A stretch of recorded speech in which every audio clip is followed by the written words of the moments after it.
All right, we have Anthony Ivy joining us right now. He makes his UFC debut this Saturday night against fellow debutant Christian Aguilera. A lot to discuss with the Aquaman. Anthony, how are you, sir? I'm good. Just running around trying to take care of things, but I'm good. That's right. Welcome to the UFC. Yeah, thank you, brother. Let's start with your day this past Thursday, Anthony, because UFC 250 is about to happen in around 48 hours or so. And we find out that Ian Henderson's coach may have tested positive for COVID-19 and that Ian was going to be out of the fight. And then you get the call to step in on super short notice to fight Gerald Meerschaert. And a few hours after that, Ian is back in the fight. So what was that day like from your perspective? It was intense and hectic and everything else, man. I think the only thing that was a little frustrating because I was running just to cut the 10 pounds because I was about 195. So I had to get to 185 in order to make the weight. So I was out there running and I was dropping all the weight. And then next year, I come back in and my wife's telling me like, hey, got bad news. The guy that Ian made weight, not made weight, but the whole test was falsy and everything. And then Ian's ready to go fight and everything. So I was like, okay, well, crap, that sucks. And then he gave me better news. He was like, what? Next week you're able to fight another opponent at 170. So I was like, okay, well, at least we got a little more time to prepare. So it's been a little hectic, So did you get on a plane and head to Vegas yet? Had you gotten that far? I was close. I was really close. He was finna fly me that morning, but I was out and about with a few family members. I was at the lake and everything, man, and so I had to drive home in order to get all my identification and information in order to get on the plane. Get all my clothes ready and everything, man. So it was really close. So instead of leaving in the morning, we were supposed to leave at that time at the about 8:30 or so. Something like that in order to get on the plane and go. So when were they trying to keep you on the card Saturday? Because I had spoke with Christian around 2 or so hours ago, and he told me that his manager, who is also your manager, asked him if he could make the weight for the next day. So do you know if the UFC was trying to keep you on this card and maybe fight Aguilera this past Saturday? No, I'm not. No. I don't think so. I think they just wanted me to fight. I think just wanted me to fight on the. For just Gerald. Yes. I think they just wanted me to fight him, and then that happened, so they kind of just backed down off of that. So I'm not sure what happened in that situation. Okay, so maybe they were trying to keep you on the card, but this works out better. You remain on the roster, and you get to take another week or so to prepare and cut the weight and so forth and so on. Yeah, exactly. So at 30 years of age, I was doing my research. You made your debut in 2013. You got a little later start than most do in the sport, especially these days. But how did you find this crazy sport? Oh, that's my twin brother, man. He introduced me to it, man. It's been right since then. So ever since 2012, 2014, whenever I started, it's just he's the one to introduce me. I didn't think I was gonna ever make it this far to it. I didn't think I was ever gonna make it this far to fight or anything else from it. It was just a thing to do, and I guess I got really good at it. And next, here I am, man. I'm finna fight for the UFC. What was that first fight like for you, knowing that you weren't sure if you were even gonna, take it to that level, and then you get into a cage and you fight a human being for the first time with the doors locked behind you? What was that night like for you? It's different. It's something that everybody. I think if the whole world goes through this and go through that moment, they'll second guess themselves. Not second guess themselves. They'll just be more humble to themselves, because it's always those things that it's always a bigger, better person out there ready to put your face into the mat or anything else like that, or show you how humble you can really be. So that's one of the things that I love about fighting, or that I experienced from a first time fighting. And just going out there and giving everything you got, so. Because it's different, because if you're in school or you're on the street and something pops up, like, there's no time to think. You just get in there and do it. But when you have like a training camp and you're working on specific things for a specific opponent, there's a little more pressure that keeps getting added on, right? Yes, sir. Especially when you put in hours of work and in a quick second, boom, done. The fight's over. All that work that you put in and the fight's over, So it's different in the streets because, you're not locked in the cage. Yes, you can just run. and go somewhere else and just and leave it alone. But here in the cage, no, you have to deal with it. You have to deal with that pressure. You have to deal with that emotions and stress and everything else. Hearing your coach yelling, the crowds, the fans, and all the other stuff. So it's yes. Because some days as fighters, and we've seen these stories even with some of the bigger names, some days you're just jacked up and you're ready to go on fight night. And then other days you're just like, I don't even want to be here right now. Yeah. Yes. That's a lot. That does happen a lot, man. Have you been in that position before?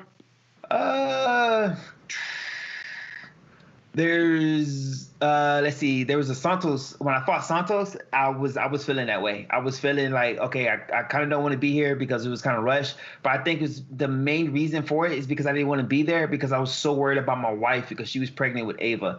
So that was the thing. Like, I'd rather be with my wife right now than just trying to sit here and fight. But me loving the sport so much that I wanted to be there. But it was just a mess, man. I made a mistake.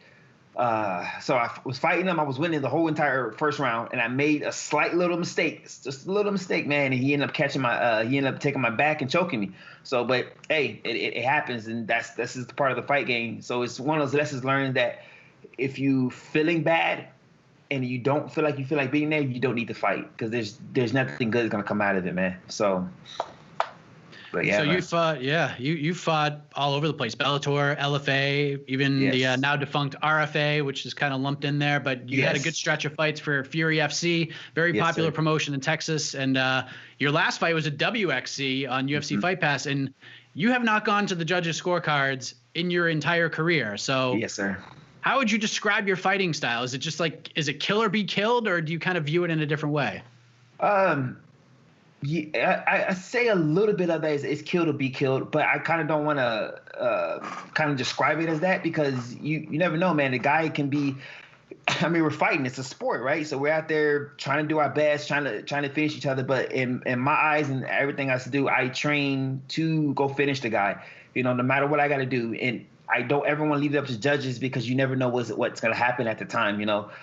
Slip up or you're making a bad day or everything else. Say you're in there and you're doing bad for the first 2 rounds, right? But you never have that mindset to always finish. But next thing you're doing bad for the two rounds, you go into your 3rd round and you finish the guy. It's just because of that mindset of always I gotta finish. So that's just me. And my mindset, I always gotta finish. It might take the first round, it might take all 3 rounds, but either way, I gotta finish this guy. So and it's exciting. It's exciting for the refs. It's exciting for the people to see these guys going out there. They're always trying to sit there and finish each other instead of just playing. Like the old karate tournaments and stuff when he's just playing tag and going away and tag a little bit. It gets boring after that. No, let's try to finish each other. Let's see whose heart is more into this right now. So that's all it is, man. This is the longest stretch of your professional career without a fight, because you're always a very, very active guy. And of course, yeah, it's a crazy time in the world with the pandemic and everything. But is it kind of strange for you not having a fight on the books for this amount of time? Oh no. Actually, yes, for my professional career, this has been the longest stretch. But I've been through this situation before where I haven't fought in a long period of time. Because at the time we had our gym called Texas Powerhouse, right? But we was transferring over to another gym called Battle Texas Academy before I went to Brazilian Top Team, which is I'm at now. I only been here for about 2 years, but during that little stretch from Texas Powerhouse to Battle Texas Academy, I haven't fought within a year because of everything that's going on with the switching and finding training partners and making sure you get everything correct and right. So I'm used to it, but that's no excuse for a person to stop training or not stay consistent because, you can still go do tournaments. You can still do jiu-jitsu tournaments. You can be active in anything that you could possibly do besides fighting in order for you to keep yourself athletic or go out there and do more and better things, So how have you been sort of navigating the waters with training and with all the restrictions and everything COVID-19 related and stuff? We've been getting our work in, man, as much as we can. Nothing too crazy to give people too much attention and everything. But I've been staying very consistent. We have to. I am a professional. I don't care if I got to go out there and run for 2 hours just to make sure my body's right or fit and everything. That's what I got to do. So it sucks, yes, because the COVID-19 did mess up a lot of stuff, and people get kind of eerie or not trustworthy to be connected because with MMA and jiu-jitsu and everything, it's all about rolling with each other, touching each other, and everything else. But eventually, we're doing good. We're doing good. Do you know much about Christian? Like, I know you guys share the same manager, but other than that, have you had the chance to watch him fight at all? Was he on your radar at all? Man, no, I never heard of him until they brought me his name to him, and then we looked him up, and he's pretty high ranked in California, right? Yep. So he's pretty high ranked in California. He's one of LFA guys, but that's I thought for welterweights. I thought Jason, the guy that I beat for my Fury belt before I fought Black, Jason Leininger, I thought he was the LFA guy. He was going undefeated with the LFA for the longest time. I thought he was going to go for the LFA belt and everything else, but that didn't happen. So, but he came after me. There's a little history behind that. So, but he came after me because of our little history back in Bellator and everything. But yeah. What kind of history? What happened? Oh man, so Jason. We fought Jason. I was in Bellator, and he was like everybody does. Fighters. We was at the weigh-ins. We never met each other, but he was talking all this shit, man. It was freaking crazy, dog. He was just in my face doing all this other bullshit.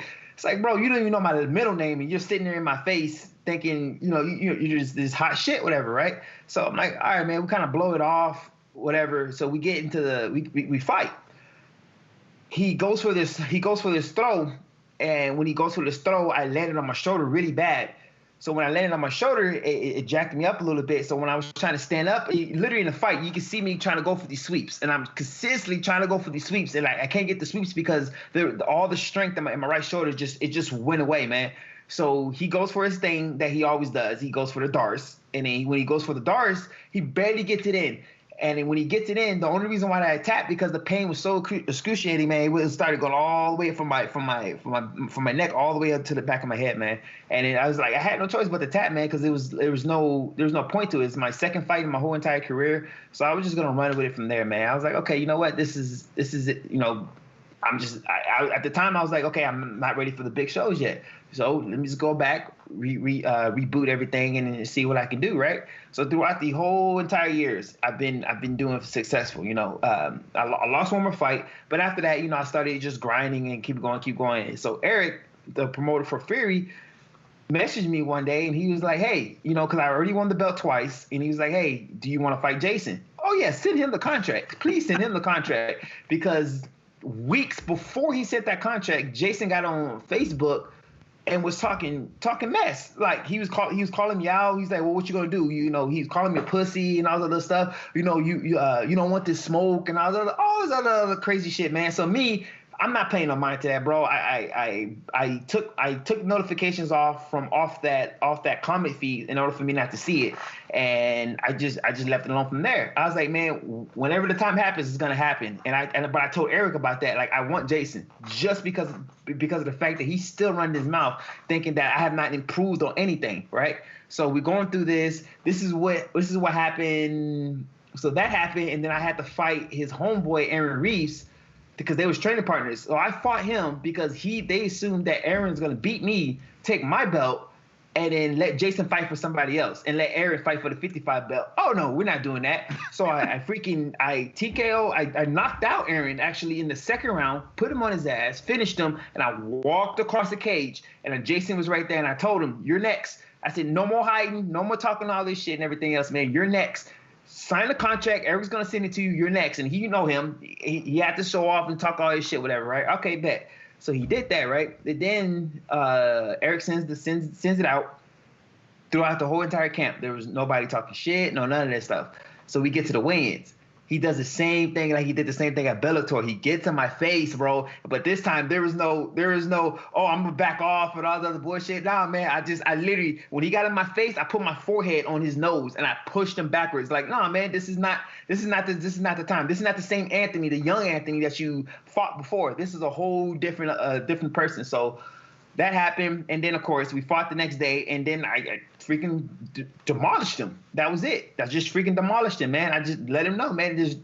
I grow when it comes around this fight game. I just don't stay the same guy, man. I have a lot of help and a lot of people that have behind my back to help me train, man. So, but that's a little breakdown of that story, man. Wow. So that had to have been the most satisfying win of your career. Oh, there's no second place right definitely. Now. I can't tell you no less or no more about that. That was so satisfying. And then, like, I have a big heart, bro. So I'm not this type of person. Oh, I smoke you and then and it's all whatever after that. No.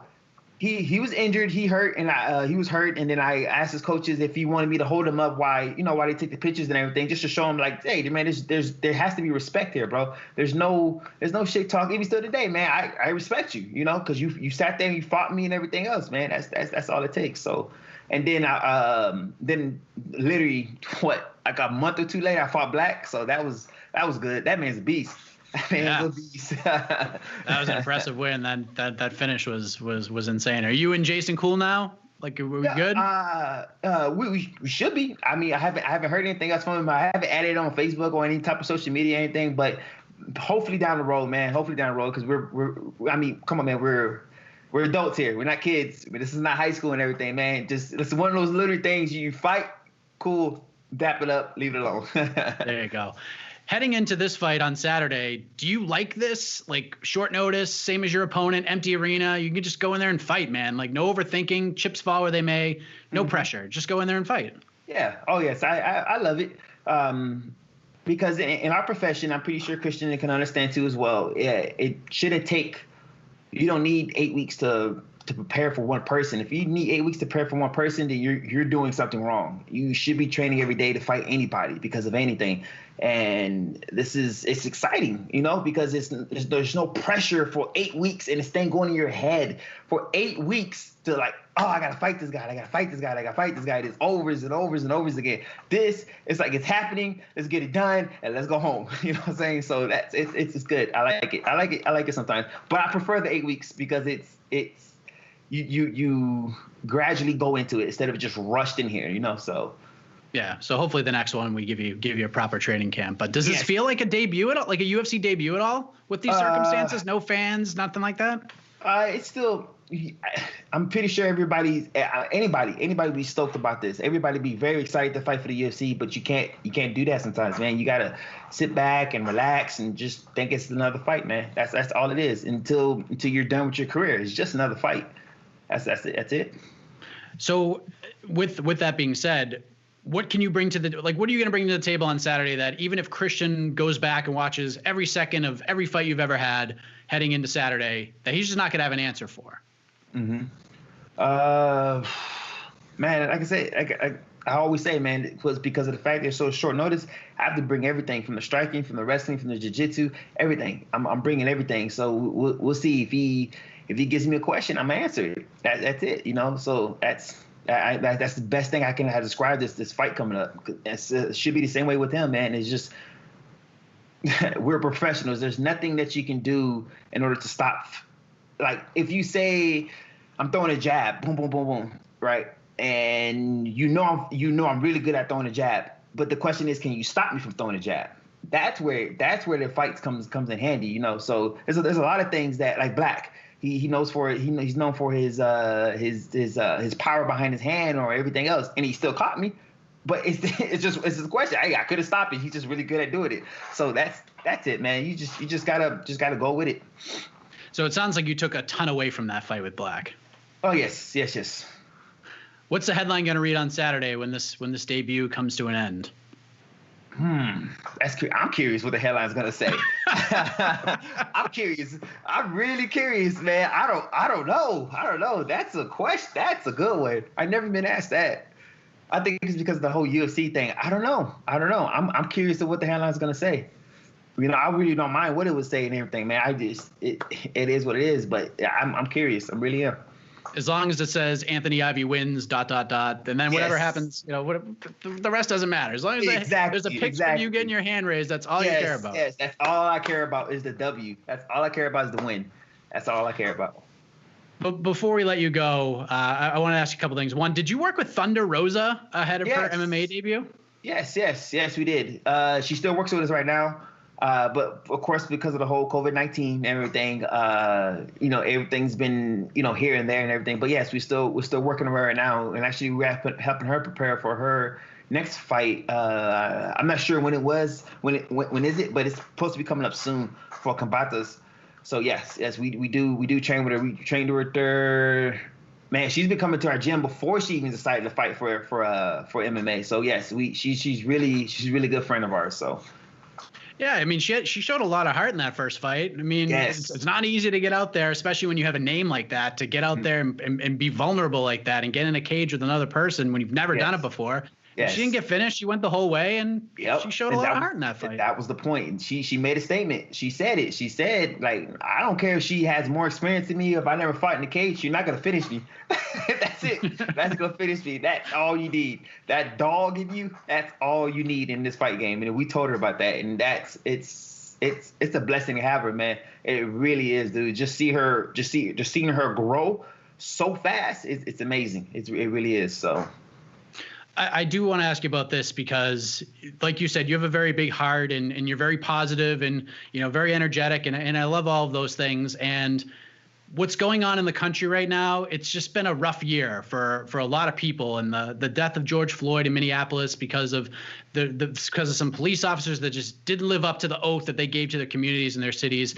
It sparked a lot of discussion, and it's unfortunately sparked a lot of controversy as well. Some say it's like divided the country in a lot of ways, and others say, and I think this is kind of the way I look at it, even though I can't put myself in your shoes or a lot of others, it's a step in bringing it more together in the future. So what are your thoughts on the protests and everything going on right now?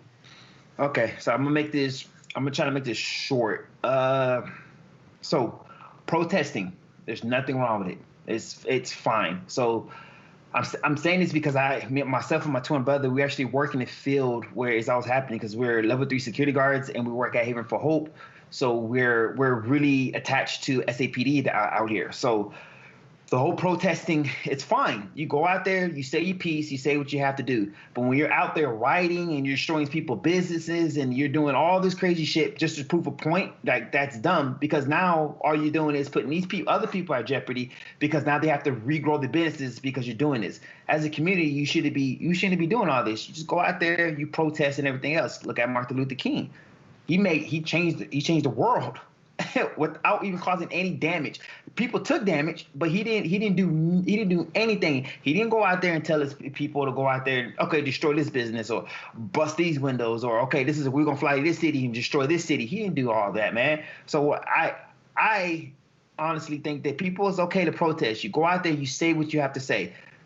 Stop the racism, stop the killing and everything else, man. And that's it, but it just can't go with whites and blacks, man. It's the roles can be reversed. It's the same thing with blacks and whites. The only difference is this thing has been recorded. Everybody don't know the statistics of how many people's been killed from a cop or anything else from that. Nobody has that information, or it's never gonna be bled. So people taking that seriously is like, y'all don't be blind. Racism is all over the place. It's always going to be all over the place, man. You just go out there, say your word, and call it a day, man. That's it. Stop the rioting. Stop all that. It's just not worth it. Well said. What is Haven for Hope, if you don't mind me asking? It's a homeless shelter. So it's very popular out here. We help them. We help them with everybody with their drug addiction. We try to find them a home. We do a lot for them. We have over, it's even still with the pandemic that's going on right now, that we're helping them with a lot, dude. We got them a place to stay so you can stay separated, so they have to be so close, So it's just one of those. It's the homeless shelter, man. But we do a lot. We do a lot there, so. And you get to do that with your twin brother, which has to be really fulfilling in multiple ways. Yes, exactly. But we work on 2 different shifts, so. Yeah. Is that a good thing? In a way, it's pretty cool, man. Because we're both ranking officers in 2 different shifts, so it's pretty cool. Yeah, I have good friends who are identical twins, and they're like 2 different groups of people sometimes. Like, you see them together, and they're like inseparable. Like, they're shoulder to shoulder. no one can go through this. And then you see Yes. the other side where they just beat the crap out of each other all the time. Like, Exactly. what were you and your brother like? Is it similar or? Oh, very, very, very. Well, when we was younger, we always wanted to beat the crap out of each other. Hey, let's prove who's better at this and that with everything, man. I mean, everything. But now it's a healthy competition. Even he's probably one of the most scariest 45ers here in Texas right now. He fights as well. Y'all gonna see him because he's gonna fly out there with me. But yeah, it's the same thing right now. But right now it's a healthy competition to see who's better. You know, always. Just the grind and the grind and the grind. So. So you want to get a bonus now, so you could be like, hey, when you get there, now you got to try to match me. Yeah, see, that would be what's up. That would be good. Well, your big opportunity awaits on Saturday, Anthony, taking on Christian Aguilera on ESPN Plus. Congratulations on getting the call. Very happy for you. I think this is well deserved, and all the best to you in Vegas, man. And hopefully this fight happens this time, because I don't want to see you go through this again. Yeah, exactly. Appreciate the time, man. Take care. Yes, sir. Thank you.